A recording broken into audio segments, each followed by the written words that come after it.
Welcome all. आज हम CNC automation subject में देखेंगे कॉमन प्रॉब्लम्स इन पीएलसी।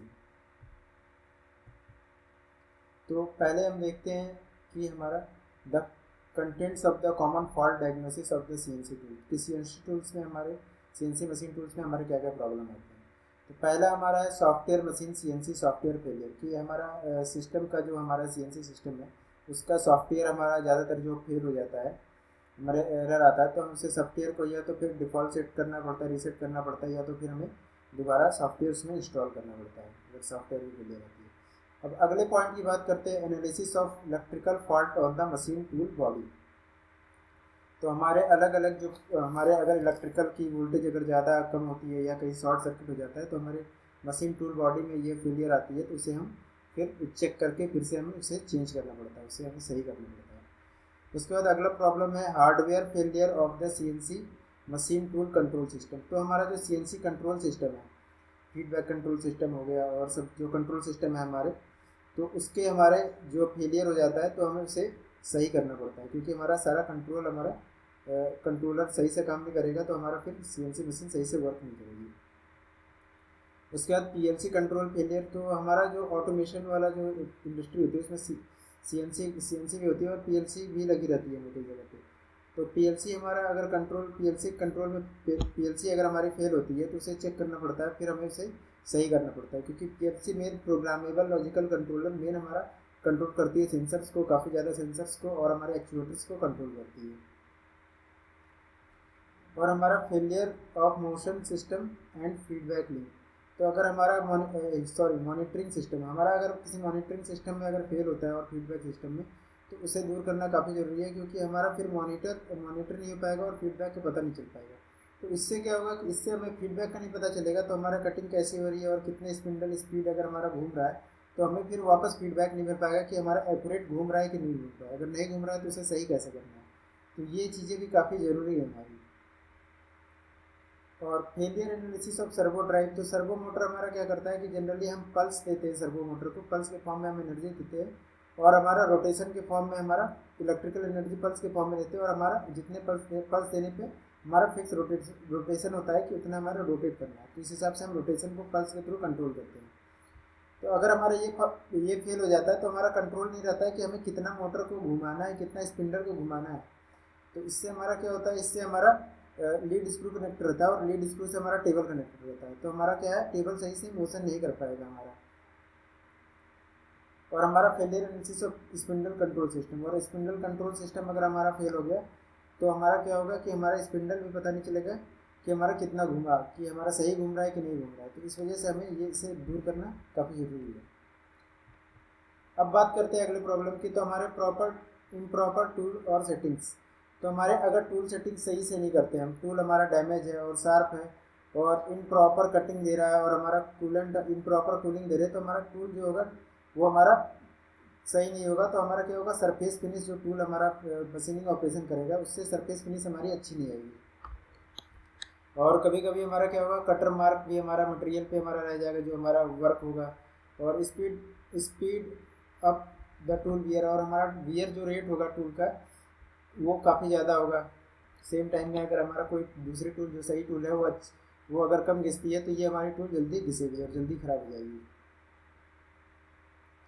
और इन अगला पॉइंट देखते हैं, in addition when the feed feed rate is too low the part will remain in the path of cutting tool और longer than the required time. अगर हमारा feed जो हम देते हैं उससे अगर हमारा कम आ रहा है तो हमारा क्या होगा कि पार्ट जो हमारा है वो हमारे जो हमारा कटिंग टूल है वो हमारे पार्ट के साथ जो वर्क है हमारा उसके साथ ज़्यादा देर तक हमारा कांटेक्ट में रहेगा, और इससे क्या होगा कि उसमें हमारा सरफेस उसकी ख़राब होगी, क्योंकि अगर हमारा सपोज अगर लकड़ी के है तो वो हमारा क्या होगा, बर्न होगा। तो इस वजह से क्या होगा कि हमारा वर्क पीस हमारा ख़राब हो जाएगा। अगर ज़्यादा अगर फीड हम कम दे रहे हैं तो हमारा ज़्यादा देर तक हमारा टूल कॉन्टैक्ट में रहेगा और हमारा प्रोडक्ट ख़राब होगा। अगर हमारा फीड रेट काफ़ी ज़्यादा हाई है तो हमारे कटर को रिप्लेस करने की ज़रूरत है, क्योंकि रफ एज हमारे उस पर हमारे राइज राइज हो जाएंगे। तो रॉन्ग स्पेसिफिकेशन में call burn to the tools, तो हमारे जो हमारा रॉन्ग स्पेसिफिकेशन का होगा अगर टूल, तो हमारा इसके वजह से टूल क्या होगा, बर्न हो जाएगा। तो सॉल्यूशन इसका क्या है कि replace the tool with the new one if blunt. अगर हमारा टूल को रिप्लेस करना चाहिए यदि वो उसके में तेज ख़त्म हो गया है, यानी कि अगर कह दे कि अगर वो भूता हो गया है तो उसे हमें चेंज करना पड़ेगा अगर उसकी शार्पनेस हमारी डाउन हो गई है तो। Choose the right tool and setting according to the characteristic of material. तो हमारे जिस तरह से अगर मटेरियल है उस तरह से हमें सही टूल का सिलेक्शन करना चाहिए। अगर मटेरियल ज़्यादा हार्ड है तो टूल को उससे ज़्यादा, अगर कन्वेंशनल मशीनिंग की बात कर रहे हैं तो उसमें अगर हम CNC ये सब की बात कर रहे हैं तो उसमें टूल को हमें जो है वो ज़्यादा हार्ड उससे होना चाहिए। Adjust setting to the proper specification for the particular cutting tool. तो हमें जो प्रॉपर स्पेसिफिकेशन है उसके हिसाब से हमें क्या करना चाहिए, टूल को एडजस्ट करना चाहिए और हमें स्पेसिफिकेशन के अनुसार टूल को हमें लगाना चाहिए। अब देखते हैं अगला पॉइंट, प्रोग्रामिंग एरर। अगर हमारे प्रोग्राम में एरर है तो हमें क्या करना चाहिए, अगर हमें सही एम्प्लॉय रखना चाहिए ताकि वो हमारा ट्रेंड होना चाहिए वर्कर, ताकि वो प्रोग्राम अच्छे से कर पाए। अगर हमारा प्रोग्राम ही ख़राब हो रहा है तो हमारा जो हम वर्कपीस बनाएंगे वो हमारा क्या होगा, ख़राब होगा। तो हम जो कोड डाल रहे हैं वो सही से अगर नहीं डालें तो हमारा प्रोग्रामिंग ख़राब होगा और उससे हमारी जो प्रोडक्शन है वो भी ख़राब होगी और हमें इससे काफ़ी नुकसान होगा। और अगला पॉइंट देखते हैं, पुअर मेंटेनेंस। अगर हम मेंटेनेंस सही से नहीं कर रहे हैं किसी भी चीज़ का तो सीधी सी बात है वो ज़्यादा दिन तक नहीं टिकने वाली। तो इसके लिए हमें CNC की मेंटेनेंस ज़रूरी है टाइम टू टाइम। और लुब्रिकेशन जो हमारा है, लुब्रिकेशन सही से होना चाहिए। डर्ट और डेब्रिस हमारा सही से उस पर नहीं होना चाहिए। और जैसे कि हमारा अगर लुब्रिकेंट नहीं होगा तो हमारा टूल ज़्यादा गर्म होगा और हमारा फिर ख़राब होने लगेगा। और हमारा फिर लुब्रिकेशन क्या करता है कि हमारा जो हमारे डेब्रिस होते हैं, जो हमारे चिप्स होते हैं जो निकलते हैं, उसको भी हमारा फ्लो करने का काम करता है, तो वो भी नहीं होंगे। अगर हमारे डर्ट्स और हमारे अगर चिप्स अगर रह जाते हैं तो हमारा क्या होगा, सरफेस फिनिश हमारा जो है वो ख़राब होगा और साथ ही साथ टूल भी हमारा ख़राब होगा। तो इसके लिए हमारा क्या चाहिए, हमारा clean and maintain the machine body regular. तो हमें रेगुलर क्या करना चाहिए, रेगुलर हमारा मशीन को चेक करता रहना चाहिए और मेंटेन करना चाहिए, साफ और मेंटेन करना चाहिए। और check the level of coolant और द एयर फ्लो। तो हमें चेक करते रहना चाहिए कूलेंट सही से हो रहा है कि नहीं हो रहा है और एयर फ्लो सही से हो रहा है कि नहीं हो रहा है। अगली तरफ देखते हैं चैटर और वाइब्रेशन। तो चैटर और वाइब्रेशन से क्या होता है कि हमारा जो टूल भी ख़राब होता है और हमारे जो टूल की लाइफ कम होगी वाइब्रेशन से ज़्यादा होगा तो। और हमारा जो वर्कपीस है उस पर हमारा जो मशीनिंग है वो हमारा स्मूथ मशीनिंग नहीं होगा, सरफेस फिनिश उसकी अच्छी नहीं होगी। इससे क्या होगा कि हमारे मशीन की लाइफ भी हमारी खराब होती जाती है, चैटर और हमारा वाइब्रेशन अगर ज़्यादा रहेगा तो। Ensure that the cut width keep the deflection below the 1/1000 of the inch. तो हमारा सॉल्यूशन क्या है कि हमारा जो कट और डेप्थ है वो हमारा बिलो 1/1000 इंच होना चाहिए। Adjust RPM of the machining process. तो हमारे RPM को सही से एडजस्ट करना चाहिए ताकि जब हम मशीनिंग कर रहे हैं तो, ताकि हमारा चैटर और वाइब्रेशन कम से कम हो। Use the balance tool holder when using the spindle speed above 800 RPM। तो हमारा टूल को बैलेंस कर लेना चाहिए, टूल होल्डर को, ताकि हमारा जो स्पिंडल स्पीड है वो अगर 8000 RPM के अगर हमारे ज़्यादा स्पीड पे चल रही है तो उसे बैलेंस करना चाहिए, क्योंकि अगर बैलेंस नहीं करेंगे तो हमारा और ज़्यादा चैटर और वाइब्रेशन होने लगेंगे। क्लैंपिंग प्रॉब्लम प्रॉपर नहीं है तो हमारा क्या होगा कि हमारा टूल भी खराब होगा और हमारे मटेरियल भी खराब होंगे। द मटेरियल ब्लैंक और the workpiece can't fix firmly by the chuck और the fixes shift vibration during the manufacturing process. तो यानी कि अगर हमारे सही से क्लैंप नहीं होंगे तो क्या होगा, वर्कपीस अगर सही से नहीं है तो वो हिलेगा, वाइब्रेशन जनरेट होगा और उससे हमारा क्या होगा, सरफेस फिनिश भी खराब होगी और हमारा प्रोडक्ट भी खराब होगा finally. This may cause the wrong location and the positioning is not smooth, processing is not smooth. तो हमारा जो मशीनिंग होगा वो स्मूथ नहीं होगा और हमारा जो भी हम मशीनिंग करेंगे वो रॉन्ग लोकेशन पे होगा। The piece drop and even accident other problem. तो इससे क्या होगा कि अगर हमें सही से क्लैंप नहीं किए हुए तो हमारा वर्कपीस जो होता है वो छिटक भी सकता है, जिससे कि हमें चोटें आ सकती है जो हमारा ऑपरेटर है। सॉल्यूशन क्या है, check and adjust the hydraulic pump and the hydraulic pressure setup.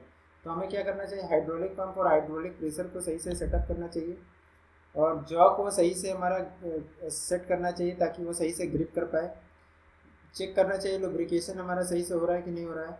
Checkup the piece is correctly position, हमें चेक करना चाहिए कि पीस जो हम लगाए हुए हैं वो प्रॉपरली करेक्ट पोजीशन में लगा हुआ है कि नहीं लगा हुआ है।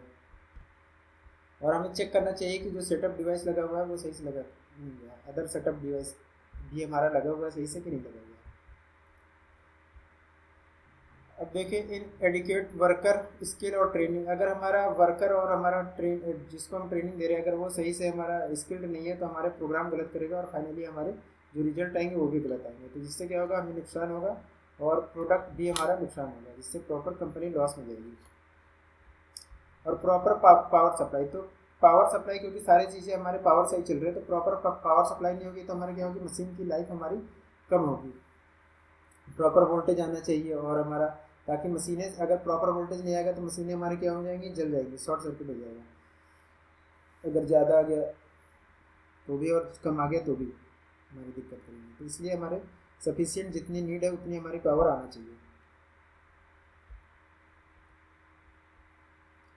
ऑटोमेटिक टूल चेंजर प्रॉब्लम, अगर हमारा ऑटोमेटिक टूल चेंजर नहीं काम कर रहा है तो हमारा क्या होगा कि प्रोसेसिंग टाइम हमारा फिर मैनुअली करना पड़ेगा जो कि हमारा काफ़ी ज़्यादा टाइम कंज्यूमिंग है। और हमारा उसके बाद फिर हमारा इन्वेंट्री में भी ज़्यादा हमारे फिर प्रोडक्ट रखने पड़ेंगे और हमारा मशीनिंग भी कम होगा, जिसकी वजह से हमारा प्रोडक्शन रेट काफ़ी कम होगा। तो इस वजह से हमारा टूल चेंजर जो भी अगर प्रॉब्लम आ रही है तो उसे तुरंत जल्दी से जल्दी सही करना चाहिए।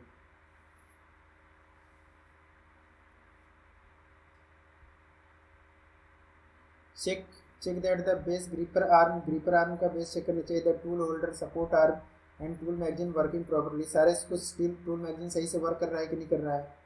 Examine the swivelling and the mechanical arm action, see that the work properly. तो हमें जो स्वाइवल कर रहा था, जो हमारा होल्डर था वो पकड़ के हमारे टूल को दूसरे से, हमारे जो कटिंग टूल था उसको निकाल के हमारा मैगजीन में लगा रहा था और मैगजीन से हमारा निकाल के अगर हमारा मेन स्पिंडल पर लगा रहा था तो वो चेक करना चाहिए प्रॉपर वर्क कर रहा है कि नहीं कर रहा है।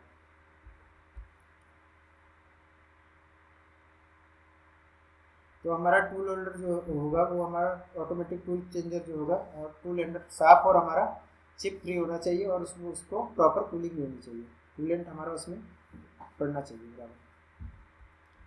अगर हम बात करें कि अगर हम डिसिप्लिन की बात करें, अगर हम बाटी से कैटेगराइज करें तो हमारा इसको 4 टर्म में हम बांट सकते हैं। एक तो मैकेनिकल फेलियर में बांट सकते हैं, इलेक्ट्रिकल फेलियर, इलेक्ट्रॉनिक्स फेलियर और न्यूमेटिक फेलियर में हम बांट सकते हैं।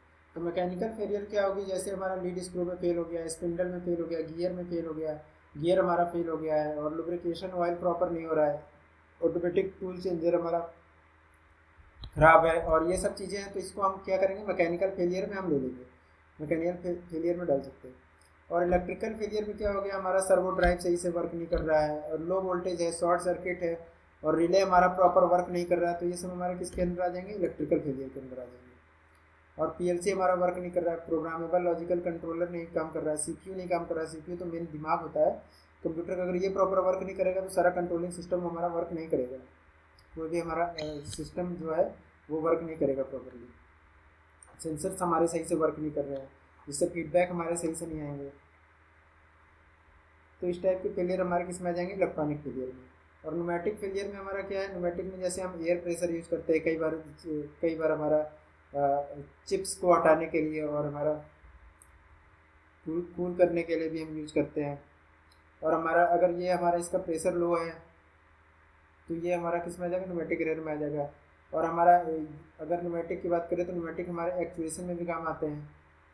अगर कहीं से एक्चुएशन में मतलब अगर हमें कहीं सप्लाई करना है, प्रोडक्ट सप्लाई करना है, अगर हमारा सिलेंडर वाला न्यूमेटिक सिलेंडर एक्चुएटर है तो अगर उसका प्रेशर कम नहीं होगा तो प्रॉपर वर्क नहीं करेगा और जहाँ वर्क को हमारा भेजना है वहाँ पर प्रॉपर हमारा एक्चुएट नहीं कर पाएगा ये। जैसे अगर हमें कन्वेयर को प्रोडक्ट बना के कन्वेयर पे भेजना है तो हम इसके लिए अगर सिलेंडर यूज़ कर रहे हैं तो हमारा ये प्रॉपरली वर्क नहीं कर पाएगा अगर लो प्रेशर है तो। अगर हमारा उसका एक्चुएटर भी ख़राब है तो हमारा ये भी प्रॉपर वर्क नहीं करेगा। तो ये सब प्रॉब्लम जो आएंगे हमारे एरर में आएंगे। अगर हमारा लीकेज हो रहा है जहाँ पर हमारा रिसीविंग टैंक है तो वहाँ पर अगर हमारा एयर लीक कर रहा है तो हमारा जनरल सी बात है सही से काम नहीं करेगा, तो हमारा प्रेशर लो हो जाएगा यहाँ पर।